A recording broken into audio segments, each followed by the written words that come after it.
할렐루야, 반갑습니다. 어, 이제 제가 전할 말씀은 구원에 대하여 들어보셨습니까? 라는 제목으로 말씀을 증거하려고 합니다. 지난 금요일 날 호스피스 사역을 또 갔었어요. 갔다가 지지난주에 제가 사역을 감당했던 그 어르신을 또 찾아갔습니다. 한 요양병원에 입원 중이신 분이 한 200분 되는데 그 200분 중에서 말기암 환자는 그렇게 많지 않아요. 세 분 있는데 그 중에 이제 한 분을 제가 맡아서 들어갔어요. 지지난주에는 휠체어 태워드리고 정원도 두 바퀴 삥삥 두 바퀴 돌고 많은 얘기들을 나눴죠. 본인도 자랑도 많이 하시고 뭐 부산대학원도 나오고 또 아트타이라는 회사 그 사장이고 뭐 진영의 공장이 있고 지금 딸이 하고 있고 50개국을 다니면서 자기가 수출을 다 했고 뭐 그 자기 자랑 많이 하시고 그러셨던 분이셨어요. 아주 굉장히 유쾌하고 또 노래 불러달라고 그리고 노래도 하고 막 그렇게 하셨던 분인데 이번 주에 갔더니 다 죽어가는 거예요. 불과 일주일 사이인데 인공호흡기 끼고 그냥 정말 숨만 깔딱깔딱 할 정도로 아니 어떻게 그냥 일주일 사이에 그렇게 사람이 완전히 달라져 버린 거예요.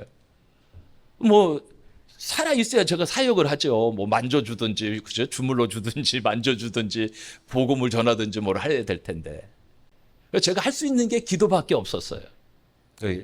기도해주고 나오면서 굉장히 마음이 아팠어요. 마음이 아팠던 이유 중에 한 가지는 그가 복음을 들을 기회를 놓쳤다는 거예요. 지지난주에 갔을 때 우리 사모가 복음을 전하려고 그랬거든요. 그래서 천국과 지옥이 있습니다라고 얘기하고 하는데 안 듣더라고요. 복음을 외면하더라고. 그래서 뭐 들어야 복음을 전하죠. 듣지 않으려고 하는데 우리가 억지로 전할 수는 없으니까. 그래서 복음 전하는 것을 포기했었거든요. 이번 주에 가니까 너무 안타까운 거예요. 그때 그분의 마음이 열려서 정말 복음을 받아들였다면 구원받고 천국에 가는 그 축복을 누렸을 텐데 그러지 못하니까 얼마나 안타까운지요.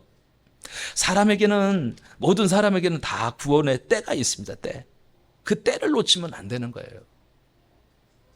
예전에 한 분이 저한테 전화를 왔어요. 자기가 서울에서 신앙생활 하는데 가락이 고향이래요. 가락이 고향인데 목사님이 복음 많이 전하시고 그래서 목사님한테 좀 부탁을 드린다고 아버지가 암인데 아버지한테 복음을 좀 전했으면 좋겠는데 얼마나 완고한지 복음을 안 받아들인다는 거예요. 그럼 목사님 오셔서 꼭 좀 말씀을 좀 전해 주셨으면 좋겠다. 복음병원이에요. 복음병원에 복음 전하러 갔어요. 그런데 이 딸이 사전에 가면은 작업을 좀 해놔야 될 거 아니에요. 아버지 목사님이 오실 텐데 목사님 전하시는 말씀 잘 듣고 따라주세요. 아버지한테 얘기를 안 한 거예요. 그러니 내가 가서 복음을 전하려고 하는데 아예 그냥 뭐 입구서부터 반대. 싫다고. 뭐 제가 가서 뭐 교회에서 나왔다고 그렇게 얘기할 수밖에 없잖아요. 근데 이 딸이 아무런 작업을 안 해놓으니까 제가 복음을 전하지 못했어요. 완고하게, 아주 완고하게. 그분도 말기암 환자인데 아주 완고하시더라고요. 대부분 김해 본토배기 분들이 보통 그런 것 같아요. 완고하시더라고요. 그분도 구원의 기회를 놓쳤어요. 제가 서울 한길교회에 있을 때 임상 세례를 주로 몇 번을 간 적이 있어요. 임상 세례 한 서너 번 줬던 것 같아요. 자녀들이 부모님 어떻게든지 예수 믿고 구원받게 해야 되는데 부모님들이 이제까지 안 믿었다가 이제 중환자실에 들어가서 이제 죽을 날, 오늘날, 내일을 하니까 자식들이 그래도 어떻게든지 임상 세례라도 통해서 구원시켜서 어떻게든지 그 천국 보내려고 하는 자식들의 효심에 이끌려서 연락을 해오는 거예요. 우리 아버지, 우리 어머니 임상 세례 좀 주세요. 그럼 이제 저는 이제 부교육자였으니까 담임 목사님 모시고 갑니다. 담임 목사님 가운도 가져가고 성수할 이런 그 컵도 가져가고. 그럼 뭐 인공호흡기 끄고 말도 못하는 사람한테 우리가 뭘 어떻게 하겠어요? 그러면 이제 그냥 얘기하는 거죠. 우리 어머님, 예수 믿고 구원받으시면 천국에 들어갈 수 있습니다. 예수님께서 어머니의 모든 문제를 예수님께서 십자가에서 다 해결하셨습니다. 이 예수님 믿으시면 아멘 하세요. 네 하세요. 고개 끄덕이세요. 아무 말도 못해. 그 누가 대답해요? 옆에서 며느리나 딸이나 아들이 네 하죠. 그러면 거기 세례 주는 거예요. 물통 열어서 하나님의 아들 홍길동 성부와 성자와 성령의 이름으로 세례를 주노라. 아멘. 그거 하고 오면서 굉장히 찝찝한 거예요, 제가. 저는 우리 교회에서 안 했어요. 임명세례 안 줬어요. 이건 아닌데. 이것은 구원이 아닌데. 그런 생각이 드는 거예요. 너무 안타까웠어요. 그래서 제가 우리 교회에서 특별히 강조했던 것이 구원사역이에요, 구원사역. 어떻게든지 복음을 전하고, 여러분 아마 수천 번 아마 영접했을 거예요. 매년 시기에만 있으면 계속 복음 전하고 영접시키고 하는 그런 사역들을 했죠. 여러분, 이 구원이란 말을 오늘 다시 한번 되새겨 보면서 이 구원에 대하여 들어보셨습니까? 우리 주변에서 이 구원이란 말을 흔하게 들을 수 있죠. 근데 이 구원이란 말은 근본적으로 하나님의 사역을 바탕으로 생겨난 기독교적 용어입니다. 구원이 무엇인지, 구원을 어떻게 받는지를 바로 하는 것은 우리의 행복을 위해서 너무나 중요한 일들이죠. 먼저 구원의 뜻이 무엇인지를 살펴봐야 됩니다. 세 가지 단어로 나와 있더라고요. 예수와, 도움, 승리, 번성, 구출, 건강 이런 뜻이 있고요. 야슈아라는 단어는 자유롭게 하다, 구조하다, 돕다, 구출하다, 승리를 얻다. 동사죠, 동사. 근데 예수아라는 단어도 있어요. 자유하다, 해방, 번영, 안전, 구원. 결국 구원은 마귀에서부터 해방, 죄로부터 해방, 하나님의 진노로부터 해방, 사망으로부터 해방, 환난과 원수와 질병으로부터의 해방을 말하고 있는 것이다 라고 정의할 수 있겠습니다. 자, 그러면 더 세분을 시켜서 과연 구원이란 무엇인가? 제가 신학교 들어가면서 이 구원이란 무엇인가에 대해서 책도 보고 공부도 하고 또 많은 관심을 가졌어요. 구원이란 무엇인가? 제가 생활했던 시골 교회는 이런 것에 대해서 전혀 가르쳐 주지 않았어요. 그래서 부목사님이 이제 처음으로 교회에 오셔서 우리 중고등부 파트 맡아서 우리 교사들을 교육하는데 제일 먼저 질문한 것이 구원 받으셨습니까? 이 질문을 하는 거예요. 당신 구원 받으셨습니까? 근데 구원이란 말을 못 듣다가 그 젊은 목사님이 오셔서 구원 받으셨습니까? 얘기하는데 뭐라고 얘기를 못 하겠더라고요. 안 받았다고 할 수도 없고 받았다고 할 수도 없고 확신이 없고 자신이 없고 그래서 그냥 받았다고는 했는데 뭔가 찝찝한 거예요. 그래서 우리 교회는 영접이라는 것을 통해서 구원의 확신을 시키고 있습니다. 구원이란 뭐냐? 첫째는 하나님을 떠나 죽었던 자가 하나님을 만나 영생하는 것. 그죠? 하나님을 떠나면 죽는다고 그랬잖아요. 물고기가 물 떠나면 죽지요. 나무가 뿌리면 뽑히면 죽는 것처럼 하나님을 떠나면 죽는 거예요. 영혼이 죽는 거예요. 영이 죽는 거예요. 그래서 구원은 다시 하나님을 만나서 영생하는 것이다. 두 번째는 멸망받는 죄에서 해방되는 것이다. 인간은 죄로 인해서 멸망받잖아요. 그죠? 죄의 싹은 뭐라고 그랬어요? 사망이다. 죄의 싹은 사망이라고 그랬잖아요. 또 영적으로 보면 마귀의 권세로부터 사주팔자 운명에서 완전히 벗어나는 것을 구원이라고 그래요. 하나님의 아들이 이 땅에 오신 이유 중에 한 가지가 뭐예요? 마귀의 일을 멸하기 위해서 오셨다 그랬어요. 에베소 2장 2절에 보니까 그때에 너희는 그 가운데서 행하여 이 세상 풍조를 따르고 공중의 권세 잡은 자를 따랐으니 곧 지금 불순종의 아들들 가운데서 역사하는 영이다. 마귀는 뭐예요? 사단은 공중의 권세 잡은 자예요. 그리고 불순종의 아들들 가운데서 역사하는 영이 사탄이요 마귀라고 하는 것입니다. 네 번째는 지옥 형벌에서 빠져나오는 것이죠. 지옥 갈 수밖에 없는 운명적인 우리였는데 예수 그리스도를 영접하고 하나님의 자녀가 되어서 천국 보좌로 들어가는 것을 말합니다. 다섯 번째는 사단이 통치하는 나라에서 하나님이 통치하는 하나님 나라로 들어오는 것을 의미합니다. 영적인 세계에는 보이지 않는 두 나라가 있습니다. 하나는 사탄이 지배하며 다스리는 사단의 나라가 있고 여호와 하나님께서 왕이 되셔서 다스리시는 하나님의 나라가 있습니다. 결국 이 구원이란 사탄의 지배에서 벗어나서 하나님의 통치 속으로 들어오는 것을 의미하고 있습니다. 오늘 우리가 읽었던 골로새서 1장 13절에 이렇게 말씀하십니다. 그가 우리를 흑암의 권세에서 건져내사 그의 사랑의 아들의 나라로 옮기셨으니. 어디서 건져내셨다고요? 흑암의 권세에서 건져내셨다. 그래서 지금은 어디로 갔다고요? 예수 믿고 구원받은 자는 어디로 간다고요? 아들의 나라로 옮기셨다. 아들의 나라로 가셨다.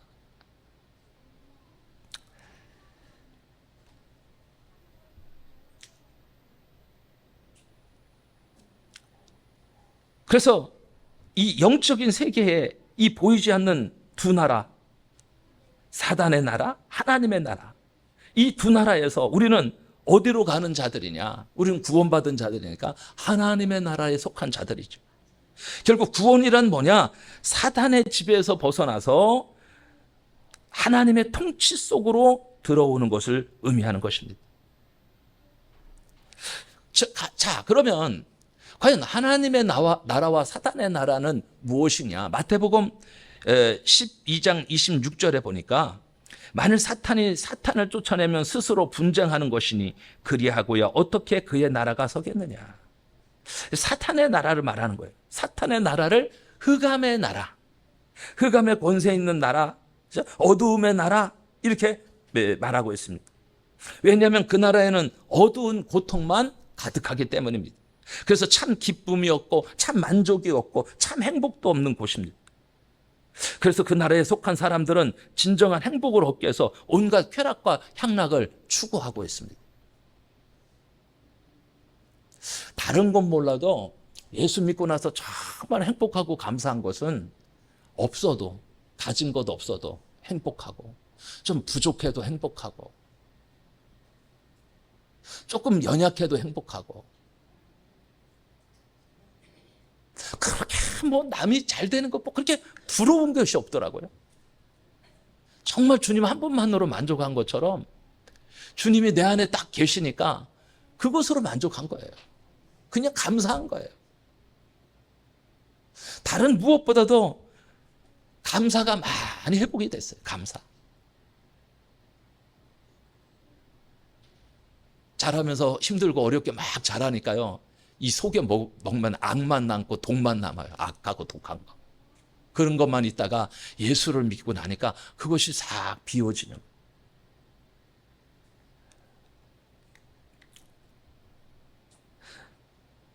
이 쾌락과 향락을 추구한다고 문제가 해결됩니까? 오히려 더 허탈감과 고통만 더해질 뿐이죠.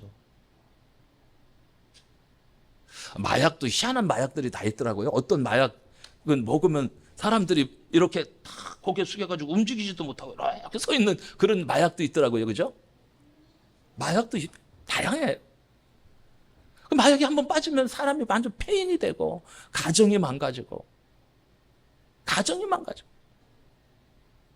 그 인생이 망가지는 거예요. 술도 마찬가지입니다. 술을 그냥 즐기는 게 아니라 술 중독이 돼보세요. 우리 정봉관 목사님이라고 지금 여기 김해 옛날에 새생명교회 하시던 목사님이 복남병원이라고 3개에 있는 정신병원에 이제 일주일에 한 번씩 들어가서 예배를 인도했어요. 근데 그걸로 빌미로 그 예배에 참석한 그분들이 알코올 중독자들이 예배에 참석한 그 이유로 인해서 딱 병원에서 나오면 그 교회를 들리는 거예요. 거기도 개척교회 어려운 교회인데 와가지고 돈 달라는 거예요. 차비 달라 뭐 달라 다 있으면서도 일부러. 그 돈 주면 뭐 하겠어요? 바로 술집 가서 술 먹는 거예요. 바로 소주 사 먹는 거예요. 그래서 목사님이 좋은 선한 의도로 그 정신병원에 가서 예배 인도하고 그러다가 포기를 해버렸어요. 도저히 못하겠다. 너무 힘들다고. 그게 안 고쳐지는 거예요.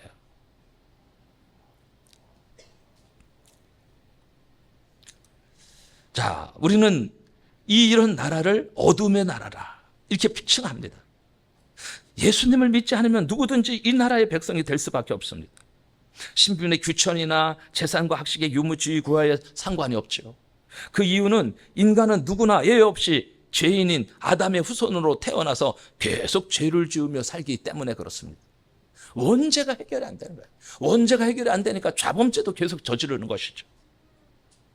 반대로 하나님의 나라가 있습니다. 시편 5편 2절에 보니까 다윗은 나의 왕, 나의 하나님이여 내가 부르짖는 소리를 들으소서 내가 주께 기도하나이다 라고 고백을 합니다. 하나님의 나라는 아주 영광스러운 나라입니다. 거룩한 나라입니다. 왜냐하면 이 나라는 영광의 본질이신 여호와 하나님이 다스리시고 통치하시는 나라이기 때문에 그렇습니다. 그래서 이 나라에는 평안이 있습니다. 참 평안, 샘솟는 기쁨이 있습니다. 황홀하고 참 생명이 있고 참 소망이 있고 참 행복이 있는 곳입니다. 세상의 그 무엇과도 바꿀 수 없는 곳입니다. 그런데 이 나라를 이 세상에서 누릴 수가 있습니다. 누구든지 이 나라에 들어올 수가 있습니다. 그 하나님의 나라로 들어오는 방법이 뭐냐? 사도행전 16장 31절에 이르되 주 예수를 믿으라 그리하면 너와 내 집이 구원을 받으리라고 말씀하십니다. 하나님의 나라로 들어오는 방법이 뭐냐? 주 예수를 믿는 것입니다. 방법이 너무 간단하고 쉽지요? 진심으로 예수 그리스도를 믿으면 됩니다. 우리의 선한 봉사나 구제로서 어떤 선한 행동이나 어떤 노력이 필요한 것이 아닙니다. 오직 구원은 믿음으로만 받습니다. 로마서 10장 13절 말씀에 누구든지 주의 이름을 부르는 자는 구원을 받으리라고 말씀하십니다. 남자나 여자나 성의 차별이 없습니다. 빈부의 차별이 없습니다. 지식의 유무의 차별도 없습니다. 누구든지 예수님을 구세주로 믿기만 하면 됩니다. 그런데 구원에는요, 그냥 무턱대고 구원받는 게 아니라 순서가 있다는 사실을 아셔야 돼요. 우리 신학교에서 배울 때는 뭐 구원의 서정 뭐 이렇게 얘기를 하거든요. 어떻게 구원받을 수 있을까, 우리가? 자력 구원, 내가 스스로 구원받을 수 있는 것은 안 됩니다. 내가 스스로 구원받는 것이 아니에요. 구원은 오직 하나님의 은혜로만 구원을 받습니다. 구원은 하나님의 선물입니다. 그래서 이 구원의 순서를 잘 따라가야 되는데, 먼저 예배소서 2장 8절 보니까 너희는 그 은혜에 의하여 믿음으로 말미암아 구원을 받았으니 이것은 너희에게서 난 것이 아니요 하나님의 선물이다. 구원은 한마디로 뭐냐? 하나님의 선물입니다. 선물. 여러분, 누군가 저에게 선물을 주면 제가 받아야 되겠어요? 안 받아야 되겠어요? 받아야 돼요. 선물은 받는 겁니다. 선물 안 받겠다고. 이건 구원을 거부하는 것이죠. 하나님께서 은혜를 베푸시지만 그 베푸시는 은혜를 거부하는 거예요. 구원은 나의 무슨 어떤 공로로 해서 내가 뭐 헌금을 얼마 내서 구원받는 것이 아니고, 내가 얼마나 노력하고 봉사해서 구원받는 게 아니고, 그냥 하나님이 우리에게 주시는 선물이라고 생각하시면 됩니다. 자, 그러면 이 구원은 어떤 순서가 있을까요? 첫째는 하나님께서 여러분을 선택하셨다는 거예요. 이게 놀라운 일이죠. 하나님께서 여러분을 선택하셨어요. 야, 대단한 일이에요. 하나님께서 왜 나 같은 자를 선택하셨을까? 나 한 곳이 아무것도 없는데 늘 하나님 핍박하고, 그죠? 예수 믿는 사람들 핍박만 하고 죄만 저질렀는데 왜 하나님께서 나 같은 자를 택하셨을까? 그것도 언제 택하셨다고 그랬어요? 창세전에 택하셨다고 그랬어요. 나를 선택하셨어요. 여러분, 김해 시민 중에 복음을 믿고 예수 믿는 자가 10%가 안 됩니다. 하나님은 택하신 자와 있고 유기된 자, 버린 자가 있어요.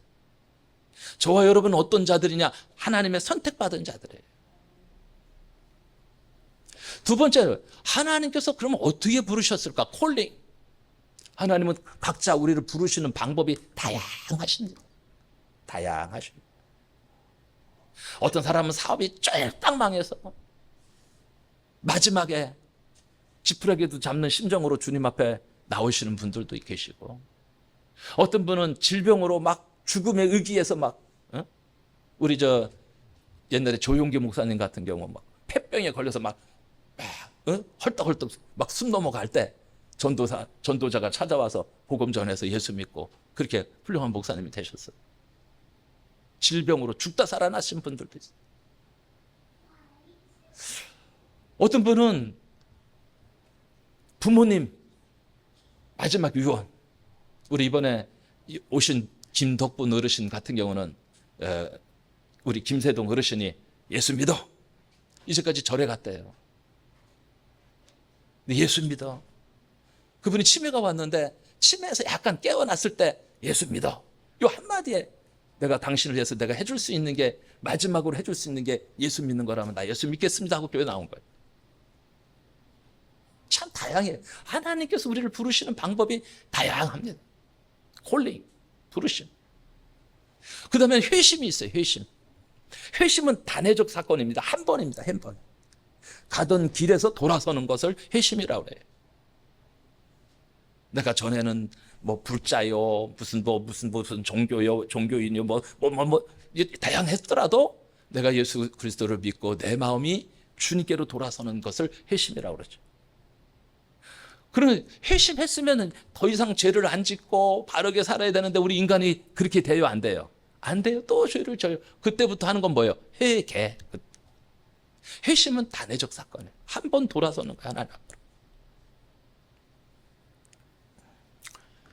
자, 네 번째는 당신은 예수 그리스도를 믿음으로만 구원받을 수 있습니다. 자, 우리가 구원은 다른 것으로는 안 된다고 했어요. 오직 예수 그리스도를 통해서만, 예수 그리스도를 믿음으로만 구원받을 수 있어요. 예수 그리스도를 알아서 하는 게 아니라 예수 그리스도를 믿음으로 구원을 받을 수 있는 거예요. 그래서 누군가 가서 복음을 전해야 돼. 전하는 자가 없다면 들을 수가 없어. 전해야 돼. 우리의 사명은 전하는 거예요. 듣든지 아니 듣든지 우리의 사명은 오직 전하는 거였어요. 이번에도 우리 한 30명 정도 오셨죠. 자꾸만 모시고 오셔야 돼. 우리 학원사님 계속 모시고 오셔. 한 번, 두 번, 세 번, 네 번, 다섯 번, 여섯 번. 이제 여섯 번, 일곱 번 오면은 이제 거의 예수님 믿게 돼. 왜? 들었기 때문에. 들은 게 있어. 이 들은 걸 무시할 수가 없어. 한 번 들어놓으면. 우리가 그거 알겠나? 아니요. 한 번 듣고 두 번 들으면, 세 번 들으면 자꾸만 되새김질 돼가지고 자꾸만 들려져요. 처음에는 잘 몰라. 근데 두 번 듣고 세 번 들으면 자꾸만 들려져. 그래서 교회에서도 여러분에게 이 복음의 메시지를 계속 선포하는 이유는 자꾸만 들으면서 여러분의 삶이 변화될 수 있도록 하려고 자꾸만 전하는 거예요. 똑같은 말을 이렇게도 전하고 저렇게도 전하고 계속 그렇게 하는 거예요.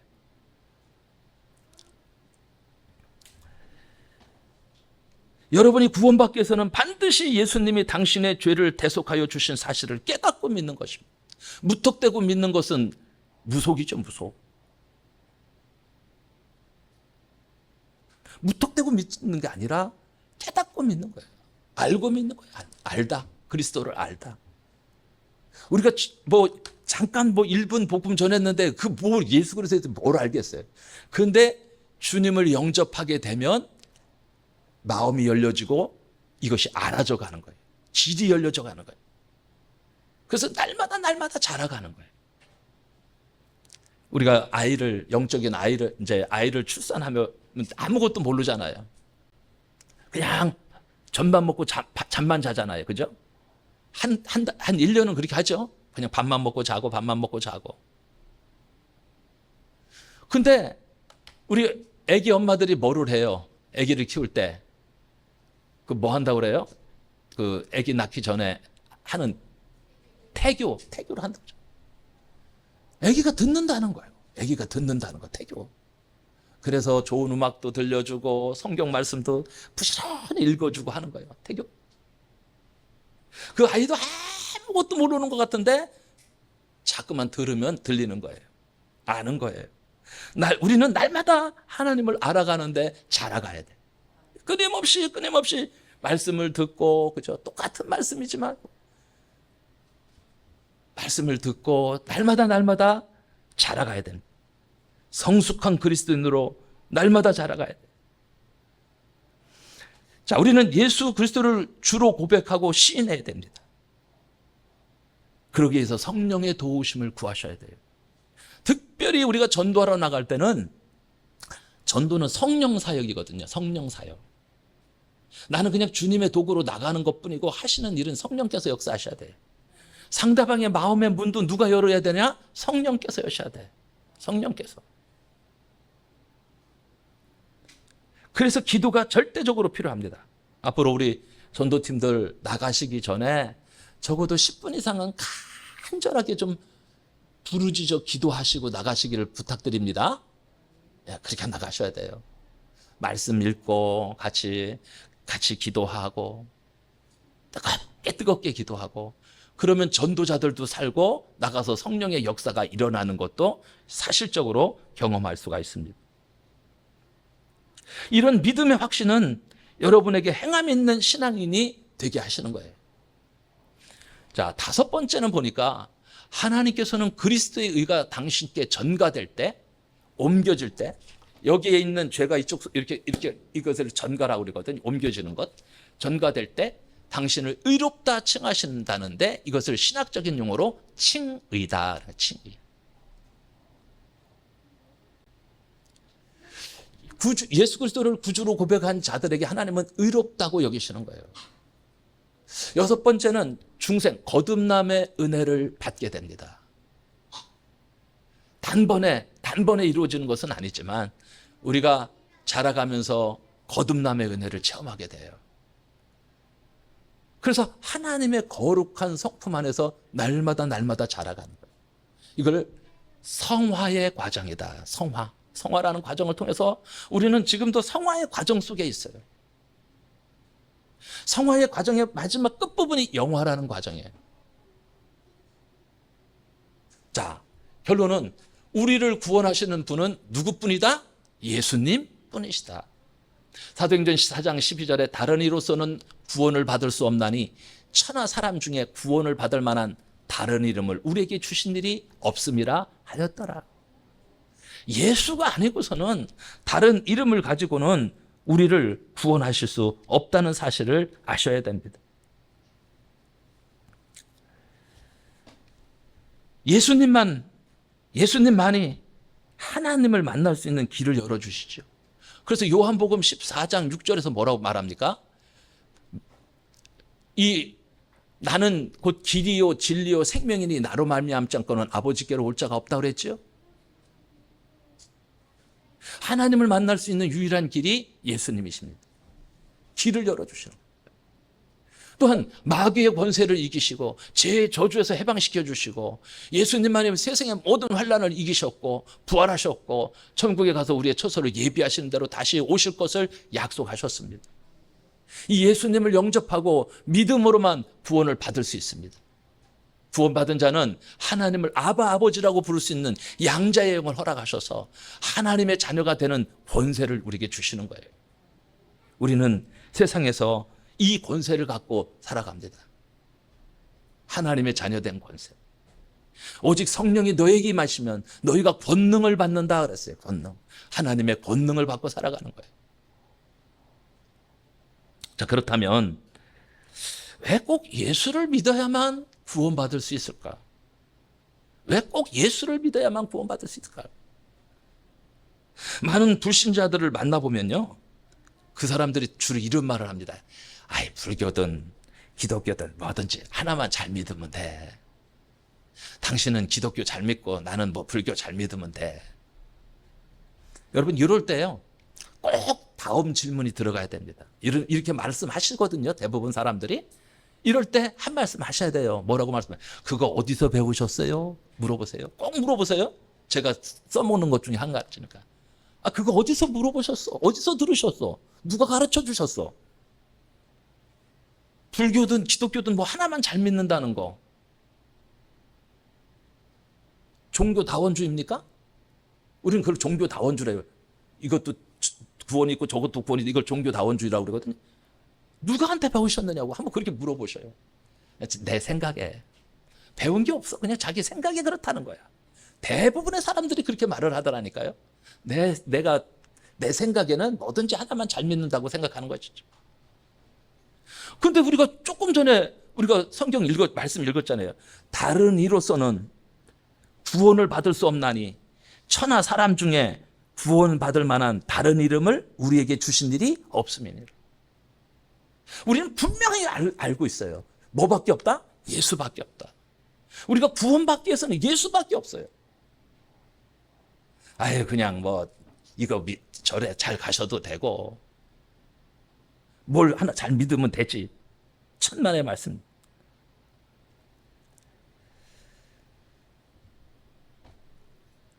자, 그러면 과연 그럴까를 같이 한번 생각해 보겠습니다. 첫째는 왜 인간은 고난 속에서 방황하고 있는가? 왜 사람들이 행복하지 못하고 고난 속에서 방황하고 있을까요? 저는 여기 개척하고서 이렇게 이제 아파트를 바라보고 늘 기도했거든요. 이 대우 유토피아 동원 아파트를 놓고 늘 기도하면서 과연 저 속에 사는 사람들은 행복할까? 우리가 보기에는 되게 행복해 보여요. 그죠? 불 다 켜놓고 막 좋은 아파트에서 막 잘 살 것 같은데. 근데 전도하러 들어가 보니까 아니야. 너무 고통스러운 사람이 많아. 너무너무 고통스러운 사람. 한 집안에 두 가정도 봤어요. 따로따로 사는 사람들도 봤어요. 냉장고 부부처럼 그렇게 살아가고 있더라니까요. 바람나서 아내가 도망간 사람들도 있고. 정말 우리 그때는 또 IMF 터졌을 때라 정말 힘들고 어려울 때였어요. 정말 많은 사람들이 힘들고 어렵게 살아가는 것도 봤습니다. 왜 고난 받을까? 우리 그런 말 들어봤죠. 집 떠나면 개고생이다. 이런 말 들어봤죠. 하나님 떠나면 고생하는 거예요. 왜 인간은 고난 속에서 살아가고 방황하고 있느냐? 하나님을 떠난 영적인 고아 상태이기 때문에 그렇습니다. 영육으로는 죄 가운데서 헤어나오고 있지 못하기 때문에 영적인 문제가 계속 발생하는 거예요. 문제를 해결하기 위해서는 참 경배 대상인 하나님을 만나셔야 됩니다. 하나님 만나는 길이 뭡니까? 예수뿐이라고요. 예수가 길이라고요. 예수님이. 자, 그렇다면 인간의 문제는 과연 무엇일까요? 죄로 인해서 하나님을 떠난 인간은 심판 아래 있는 죄의 종으로 마귀의 종노릇을 하며 진노 아래 살아가고 있습니다.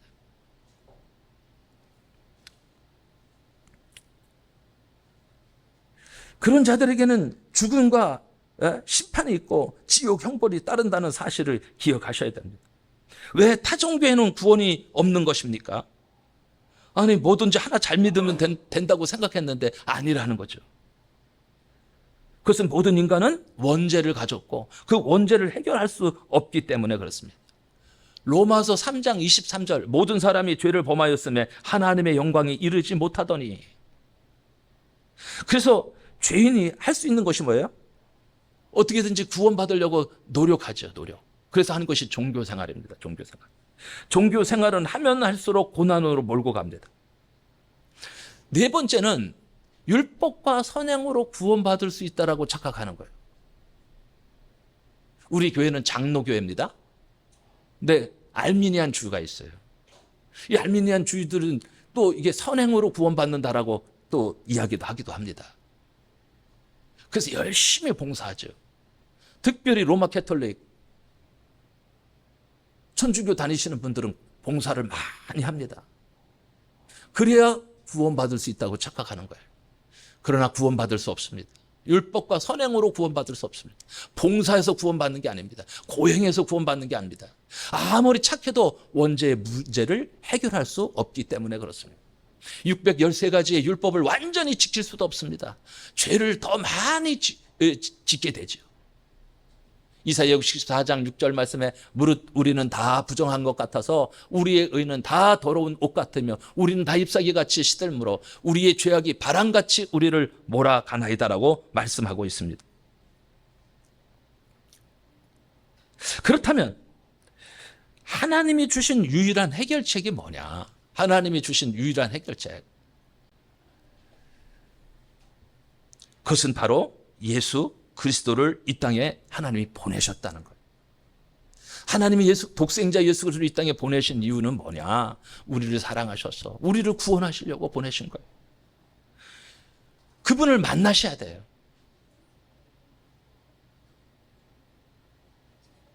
만나셔야만 해결할 수 있습니다.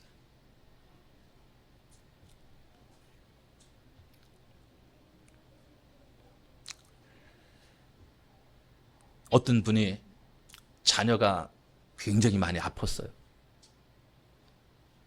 막 다 죽어가는 거예요. 다 죽어가는 거예요. 그래서 푸닥거리도 해보고 이런 짓 저런 짓 다 했는데도 문제가 해결이 안 되는 거예요. 아들이 죽어가는 날만 기다리고 있어. 어느 날 무슨 종이가 한 장이 이렇게 누가 던지고 가. 그래서 읽어보니까 거기에 이렇게 써 있어. 하나님이 세상을 이처럼 사랑하사 독생자를 주셨으니 이는 저를 믿는 자마다 멸망하지 않고 영생을 얻게 하려 하심이라.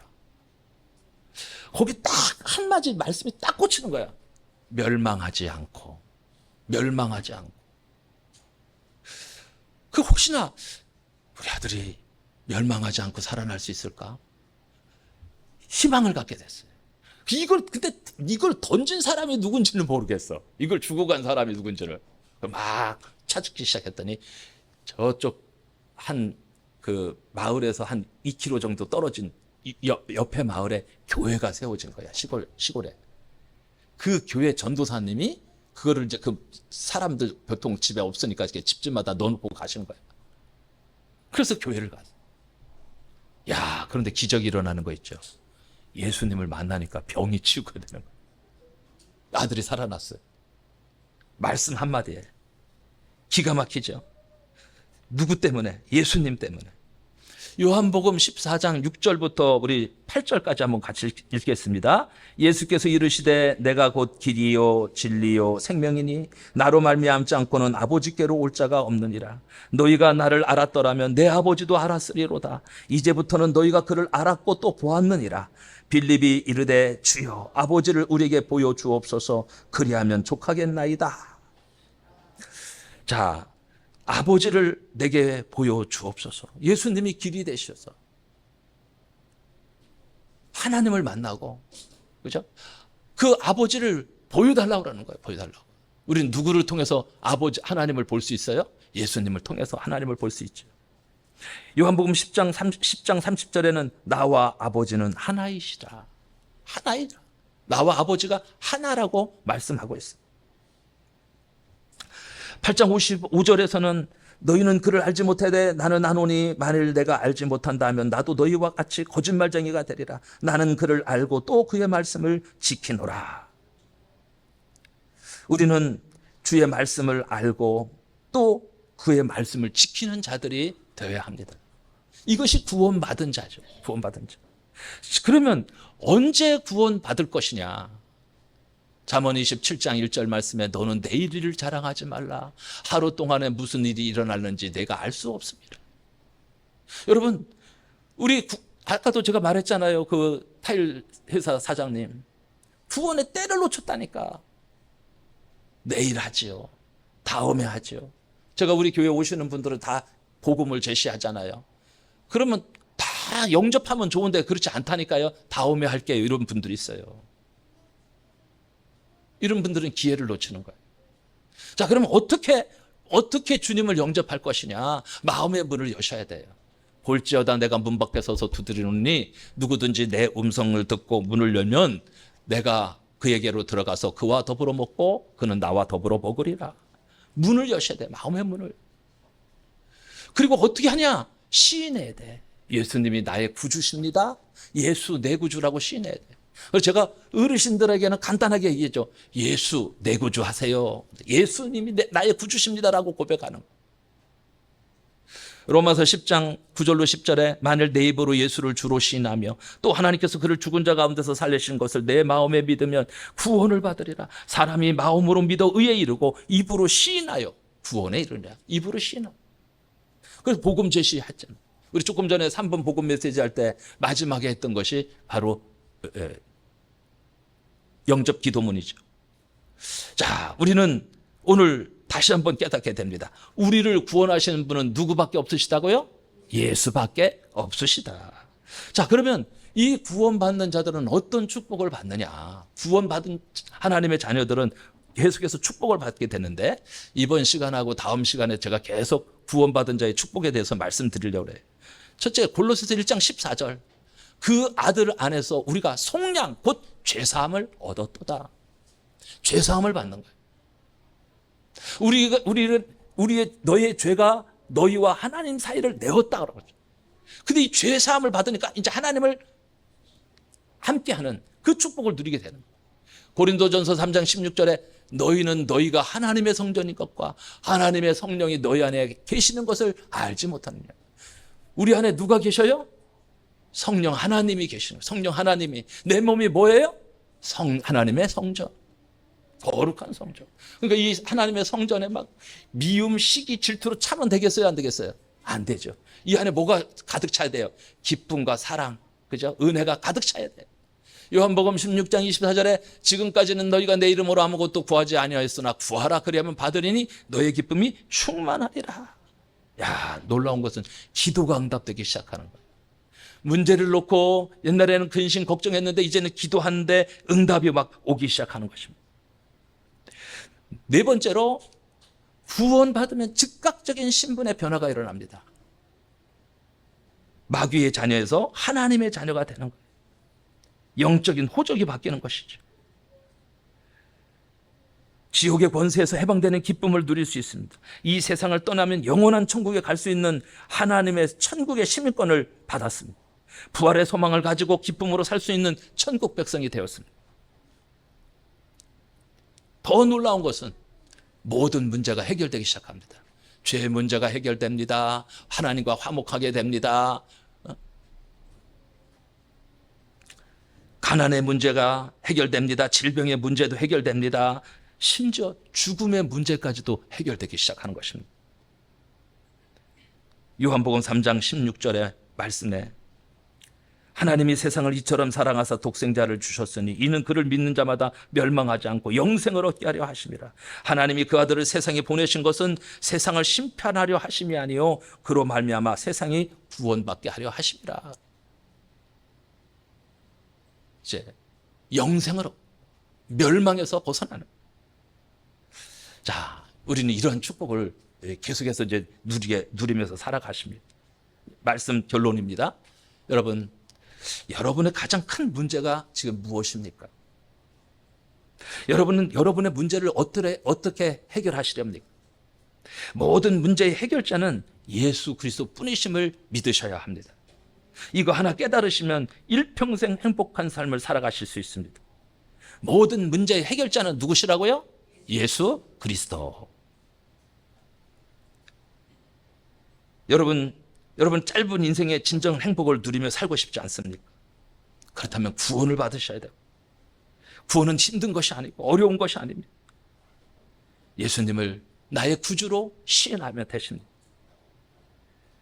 여러분 구원 받으시면 여러분의 삶이 놀랍게 변해요. 여러분이 참 평안과 참 행복을 누리며 살아가실 수 있습니다. 우리 한길교회 모든 사랑하는 권속들이 정말 참 평안과 참 행복을 누리며 일평생 살아가시기를 주님의 이름으로 축원합니다.